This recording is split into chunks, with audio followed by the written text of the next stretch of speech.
vamos recordando que tienen tiempo hasta más o menos el 5 de agosto para anotarse a el curso de neurosis, pensar las intervenciones, y pueden hacerlo mandando o un mensaje a nuestro Instagram con su mail, así le mandamos la información, o mandando un mail a violainefp.specialist@gmail.com.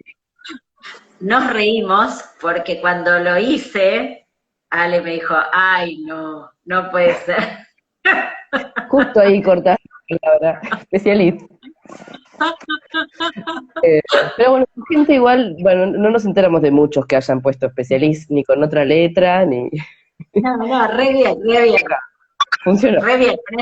Pero es cierto que es largo y es un poquito engorroso, así que les agradecemos que nada, que le Lo ponemos repito, onda. lo repito por las dudas. Sí, sí, porque entre tu nombre y lo largo del mail, eh, Violaine, así como lo pronuncio yo, ¿sí? Violaine con B corta, fp.specialist@gmail.com. Bien, Bueno, dados los avisos, contanos, Violén, de qué vas a hablar hoy.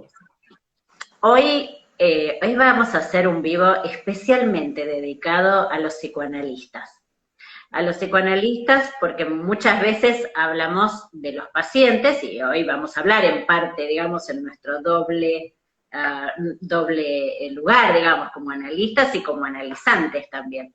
Eh, pero porque ayer estuvimos viendo con Ale un reel que habíamos puesto hace muy poquito, en esta semana, donde por un lado yo agradezco que alguien fue sumamente amoroso y me dijo, ¿por qué no pones una institución, no? Y yo dije, no, ¿por qué no? La verdad que no. Bueno, y entonces hicimos un reel acerca de eso, ¿no? Diciendo que nunca pondría una institución, porque hay instituciones buenísimas a las que mucha gente, digamos, puede elegir y están bárbaras y cada una incluso a veces tienen sus peleas internas, ¿no? Tienen formas de pensar distintas y está bueno. Pero que para mí la función principal que yo siento que puedo ocupar sí es no institucional, sino la de hacerlos pensar. Y la de que se sumen si quieren y si no quieren no se sumen, que no existe la pertenencia, no me gusta el concepto de pertenencia, me parece que a mí me es como difícil, Acá me comentan, gusta. son un plomo. Claro, Y en la institución pasa lo que sucede en cualquier institución. Una institución claro, tiene un montón de características que no escapan. claro, y de repente, bueno, si uno está en una, entonces eso significa, parece cobrar una significación, ¿no? Como que, bueno, si uno está en una, entonces no está de acuerdo con lo que dice la otra, y bueno, estas cuestiones así, que digamos, rozan por momentos ciertas cuestiones, y lo digo con todo respeto, para los que tal vez no nos interesa tanto, digamos, formar una institución, nos suena por momentos un poquito a veces imaginario, algunas peleas, ¿no? Como diríamos, fratricidas en el sentido de peleas entre hermanos, ¿no? Ujú. Entonces, bueno, un poco la idea hoy era trabajar, ¿no? Un poquito más acerca de por qué no una institución y por qué es necesario aclararlo. Y cierto punto también donde me parece que nos trabaja, ¿no? A todos, ¿no? El discurso del amo. En este sentido, este año vieron que empezamos los vivos hablando fuertemente acerca de los efectos inconscientes que tiene el discurso de este liberalismo, ¿no? Que impone ciertas características que nosotros absorbemos sin darnos cuenta. ¿Por qué? Porque es el discurso del amo es aquel que constituye el aparato psíquico, ¿sí? Es aquel que Lacan describe en el Seminario 17, en el revés del psicoanálisis o en vez del psicoanálisis, según las traducciones al castellano que ustedes tengan, y donde, ¿qué es lo que sucede? Se promueve una idea a verdad absoluta. Este es el discurso del amo, ¿no? El discurso del amo es el discurso que de alguna manera promueve esa situación y en tanto verdad absoluta, solamente hay un lugar, ¿sí? Un lugar posible, que es el del amo, ¿no? Y entonces se supone que todos querríamos llegar al lugar del amo, que es aquel que detenta el poder. Así, digamos, usamos esta metáfora un poquito para hacerlos pensar en los extremos, porque cuando uno habla de pertenecer a una institución, tal vez no está diciendo especialmente eso, pero en el horizonte algo de lo que se promueve es que uno, por ejemplo, se los voy a decir en algo que tal vez les resulta más cercano, que uno va a llegar al paraíso del psicoanálisis cuando haya leído todos los seminarios de Lacan y haya leído todas las obras de Freud, y entonces desde ahí sí va a poder hablar. Antes no. Entonces hay mucha gente, genuinamente les digo, analistas excelentes, excelentes, que trabajan en los hospitales aquí en Argentina, que hay salud pública, es decir, hay hospitales donde se trabaja gratuitamente, ¿no? Eso es una de las cosas maravillosas que tiene la Argentina para el mundo. Atienden Eh, gratuitamente. Bueno, nada, no importa. entonces, a ver, en estas situaciones hay colegas excelentes, con una trayectoria, con un trabajo, con una experiencia, pero que tal vez no está en su historia, en algo que desean o que se legitiman, escribir para presentarse en congresos o jornadas, o tal vez no tienen interés especialmente en detentar un lugar de poder de ninguna manera. Entonces, digo, hay algo que se instala casi sin querer en nuestra realidad como colegas, donde pareciera que lo que nos va a legitimar y a dar tranquilidad, ese paraíso, como les digo, eh, es saber todo.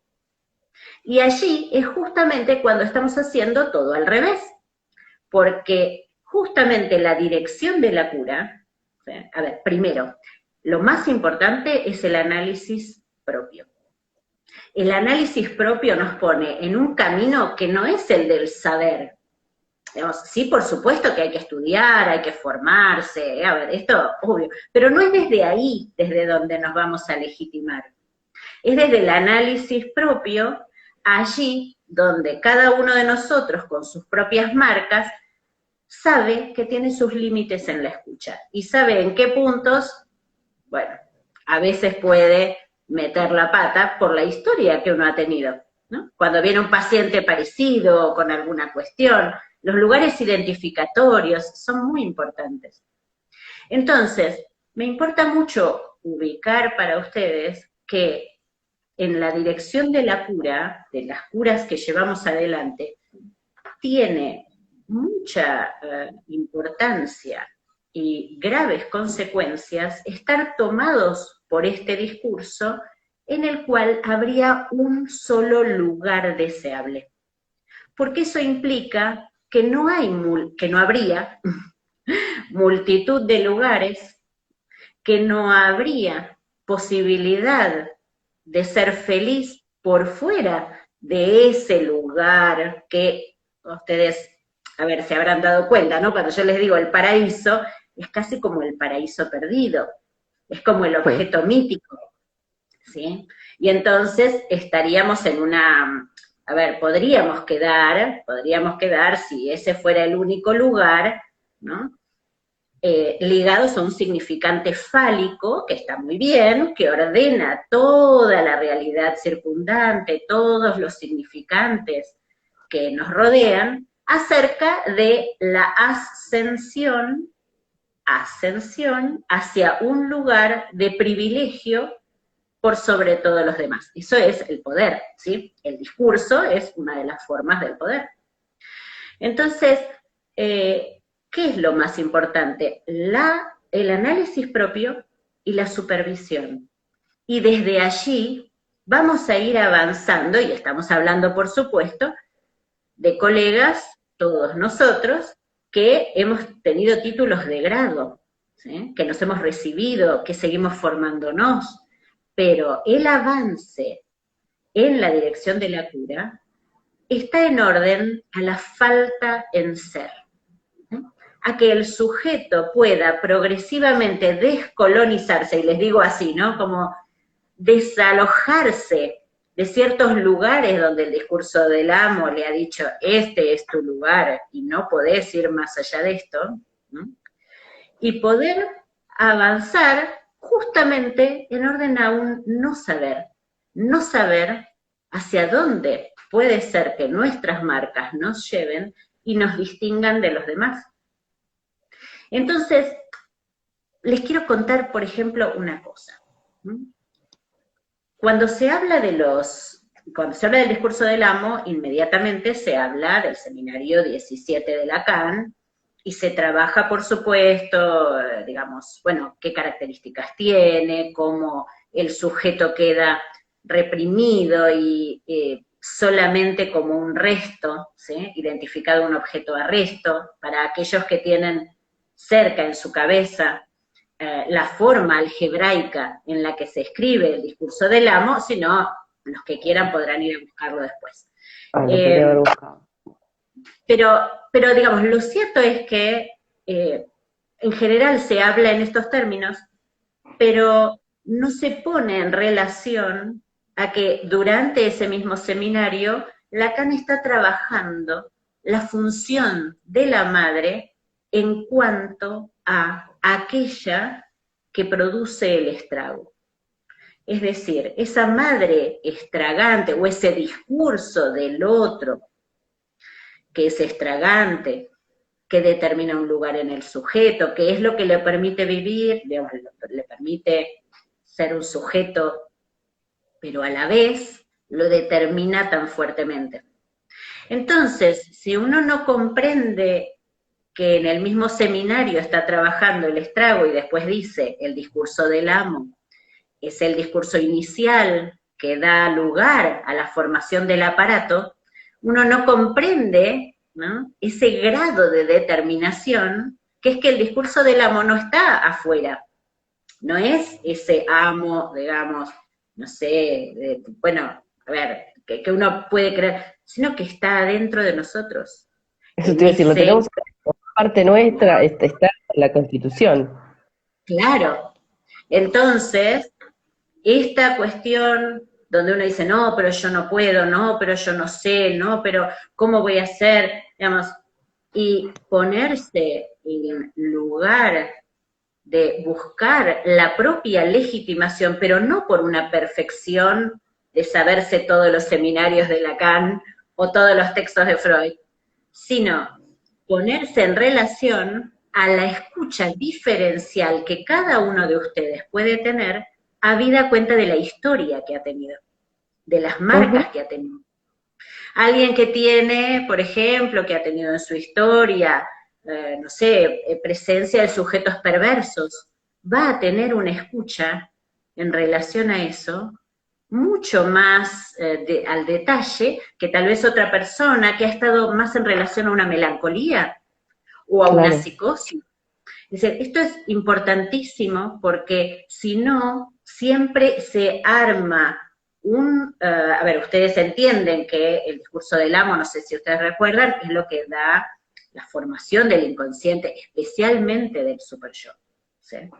Entonces, ese discurso del amo nos pone todo el tiempo en relación a la impotencia. Y esa impotencia, la forma de conjurarla, ¿cómo es? A través del análisis. Y me parece que el análisis lo que señala, ¿no?, es el trabajo con la propia castración y la castración del otro, ¿sí? Es decir, acá, de alguna manera poner límite a ese ideal tan enorme que nos impide movernos. Dale, dale. Aunque acá Eugenia comenta, un comentario de Débora Tajer, que dice que destaca cómo en Argentina es un país donde hay muchos analistas sin institución, como algo positivo, asumo, ¿no? Exacto, exactamente. Y Hay un también trabajo profundísimo en me quedé Argentina que tiene que ver. Dale. estas personas igual tal vez sí leyeron todos los seminarios y todas las obras de Freud y tampoco nos diría o nos garantizaría, bueno, no hay garantías, ¿no? Pero de que ese sea un buen analista, porque no alcanza con leer. Yo lo pensaba mucho en la facultad, también, ¿no? El alumno 10 y el alumno 7 o el alumno ¿Eh? 5. Bueno, a ver, en cuanto al saber, ¿no? ¿Cómo está horadado? ¿Cómo está horadado, es decir, agujereado ese saber?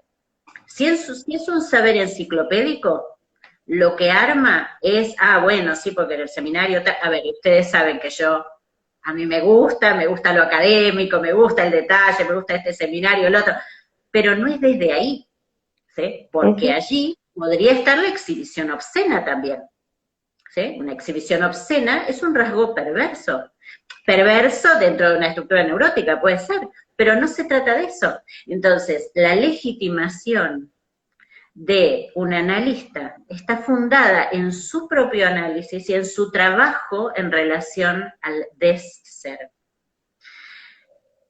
Un apunte que me parece importante para sumarles hoy es, en algún momento dijimos que nos íbamos a ocupar del estoicismo, ¿no? De la práctica del estoicismo, y que es muy afín al psicoanálisis. El estoicismo, ustedes saben, la filosofía estoica comienza en el 300 a.C. con Zenón de Sitio. Nos ocuparemos con más detalle después, pero sí me parece que hay como conceptualizaciones muy importantes dentro del estoicismo que van en esta línea, porque en este mundo donde uno dice, bueno, eh, todo el tiempo hay que querer ser el dueño de los medios de producción. Imagínense qué responsabilidad tener que ser dueño y tener que responder por eso todo el tiempo. Y no. Digo. Pero bueno, imagínense, ¿no? Se promueve este ideal, ¿no? Que uno tendría que querer tener el poder. ¿Y después qué se hace con tanto poder? ¿No? Imagínense tener que estar sosteniendo eso todo el tiempo. Bueno, entonces, lo que tiene la filosofía estoica es que no solo es una filosofía como un modo de pensar, sino que también tiene prácticas, ¿no? Prácticas que tienen que ver con el sujeto y con ponerse en relación a esto, a la castración, a lo que nosotros podríamos llamar la castración, ¿sí? Entonces, el estoicismo tiene, por ejemplo, el no dejarse llevar por lo imaginario, el no dejarse llevar por las apariencias, ¿no? Que en estos tiempos, ¿no? De tantas redes sociales y de tantas cosas, bueno, a veces lo que sucede es que, bueno, importa más saber cuántas veces uno aparece, y uno dice, y si aparezco mucho todo el tiempo, ¿no es fatigante también para el otro todo el tiempo estar escuchándome a mí?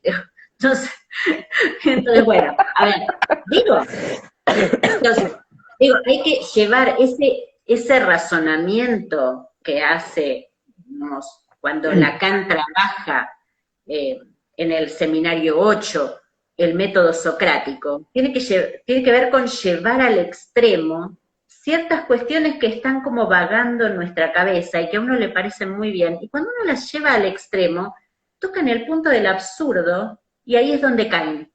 Eso es una cuestión técnica que nos acerca a Lacan en el seminario 8 y que tiene mucho que ver con nuestro trabajo y también tiene que ver con ese punto de no creerse este mundo, digo, ¿no? Donde pareciera que uno es y aparece más veces, ¿no? Bueno, eso por un lado. Por otro lado, el estoicismo tiene esto de centrarse en uno, pero no en uno, en lo que uno piensa, ¿no? Porque uno dice, bueno, no, yo pienso esto de las cosas, como si uno tuviera una opinión calificada. Y uno no tiene una opinión calificada sobre todas las cosas, de ninguna manera. Por eso el estoicismo trabaja tanto en relación a la castración. Cada uno de nosotros tiene una opinión calificada respecto de aquellas marcas que hemos tenido. Respecto de lo otro, hay que estudiar, hay que pensar, hay que ver qué opinión tenemos, digamos, hay que formarse para pensar qué opinión tenemos. Y por último, hay algo que es muy interesante, que tiene que ver con las prácticas, ¿no? En los estoicos lo que hacían antes de dormir era decir, ¿qué hice bien? ¿Qué hice mal hoy? ¿No? ¿Y qué podría ser mejor? Cada vez. Es decir, que el eje no es tanto, eh, digamos, este punto de, bueno, a ver qué me van a dar o cuánto me van a ver, o, que es el eje del otro, ¿no? El eje de qué lugar me dan, o, digamos, sino qué hice yo por el otro, ¿sí? Que es netamente la castración. Lo que puedo, lo que no, lo que creo que tal vez podría ser mejor y con lo que trabajaré.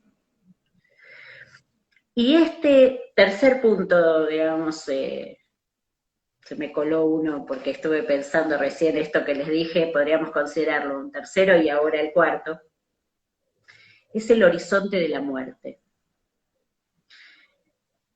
Ustedes saben que tanto Freud como Lacan lo que ponen en el horizonte cuando hablamos de la castración es ese punto de mortandad del sujeto. No es la falta de lo que se trata, es de que nada va a ser perfecto y que tenemos poco tiempo, además. Entonces, ese horizonte de la muerte es un horizonte muy importante para medir las cosas. Por ejemplo, no me acuerdo qué emperador romano, ahora no me acuerdo, decía cuando él estaba así como siendo muy alabado, porque bueno, era emperador. Imagínense en Roma, ser emperador era como la suma de todos los poderes. Y él decía, Alejandro Magno fue más importante que yo y está muerto. Digo, para ubicar ese punto donde en realidad de lo que se trata es de trabajar con las cuestiones del orden de lo esencial. ¿Hemos hecho nuestro trabajo por los demás hoy? De ahí viene la satisfacción. ¿Hemos dado todo lo posible en una sesión o nos quedamos sin supervisar porque lo vamos postergando O o sea, sin llevar pensar adelante sobre las... nuestra castración. Claro, trabajar todo el tiempo sobre nuestra castración, pero no en lo que el otro nos tiene que dar, sino en lo que nosotros nos tenemos que dar, y nosotros vía la castración, vía Ujú. la reflexión acerca de la castración. Hacer Entonces, terapia, hagan terapia. hagan terapia, trabajen en análisis, esos puntos que los detienen. Lo mejor que puede pasar es que tienen puntos que los detienen, adelante, a trabajar. Y así también serán cada vez mejores analistas y cada vez trabajarán más intervenciones, más un poco esto que decimos es fruto del trabajo. Pero si no, quedamos en la queja por el lugar que el otro nos da, o que no nos da, o que si tenemos más likes, o si no, o si Ujú. tenemos, bueno, en ese punto, como si el único lugar posible fuera ese. Y yo la verdad es que le súper agradezco a quien me dijo, ¿por Lo qué no pregunto tenés una enseguida. institución?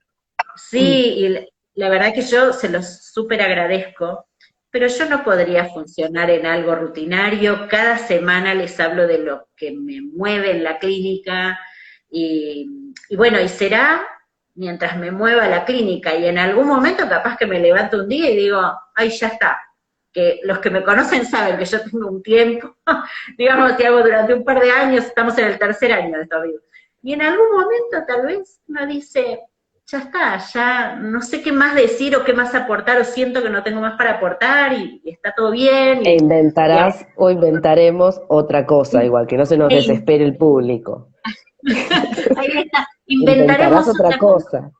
Sí, tal Ujú. cual, tal cual. Y esto que decimos, si hacemos poquitos cursos, muy poquito, porque es mucho trabajo y bueno, y hacemos lo que tenemos para dar. ¿Sí? Entonces digo, esto, porque si no queda como una entelequia, ¿no? Eh, este liberalismo tan terrible nos presenta que la única manera es destacar en lo que al otro le parece importante, ¿no? Y del modo en que se, no sé, promueven las cosas de moda del momento. Y si todo fuera de la moda del momento, nunca habría movimientos históricos sociales. Los movimientos históricos sociales son momentos en que surgió algo que nadie imaginaba. ¿Y cómo surgió eso que nadie imaginaba? Porque no se plegó a la moda y tal vez tuvo para decir a alguien algo nuevo, ¿no? ¿Qué es lo mejor que Alejandra y yo les podemos desear a ustedes? Que encuentren qué rasgo unario, vamos a decir así, en sus análisis, qué cosas en particular los distinguen de todos los demás. Y en esa medida, pero está buenísimo, hay un porvenir. Por eso Lacan, cuando empieza el seminario 1, a mí me encanta esa frase, dice, ¿de qué estamos hablando? ¿Cuál es el valor de todo esto? Y dice, nada menos que del porvenir. Y a mí esa frase me encanta, porque no sabemos qué hay en el porvenir, lo vamos a hacer. Ustedes en sus vidas, Ale en la suya, yo en la mía, y bienvenidos si nos podemos acompañar un tiempo, pero lo mejor que nos puede pasar. Así que bueno, esto es el ejercicio de la castración. Nuestra práctica es el ejercicio de la castración. Y bienvenido que así sea. Y está buenísimo. Y es el no saber. Así que no se dejen tentar, ni se dejen sostener por, ay, no, yo no puedo, no soy como tal, o no soy como cual, o así. O no pasé por tal institución, ¿no? Porque también el paso por las instituciones, bueno, es lo que venimos diciendo, ¿no? No hay una institución violenta por algo, y que el paso por una institución tampoco te da nada. No. Y, a ver, y te puede dar un hermoso recorrido, pero digo, esto, pero no es lo por que ahí. nosotros tenemos para proponer, es que vengan cuando tengan ganas, se suman los viernes o por YouTube o así, digamos, el tiempo que les sirva para lo que les sirva y después, si no, está todo bien también. Sin esperar nada a cambio, esto no es un negocio, ¿sí? Esto es algo que lo sentimos y lo queremos dar. Y en algún momento, bueno, cuando sintamos que se acabó, pero esto es lo mejor que nos puede pasar, ¿sí? Que cada uno de ustedes también done a los demás eso esa forma de pensar, eso que los enriquece a ustedes, ¿ok? Y a nosotros también, por contar, por escucharnos. Así que bueno, por hoy me parece que ya está. Bien, bueno, gracias a todos por estar, por quedarse, suscríbanse al canal, violainfp.specialist@gmail.com para los cursos, y nos vemos el viernes que viene. El único curso. El único curso. Y nos vemos el viernes próximo. Adiós. Cuídense.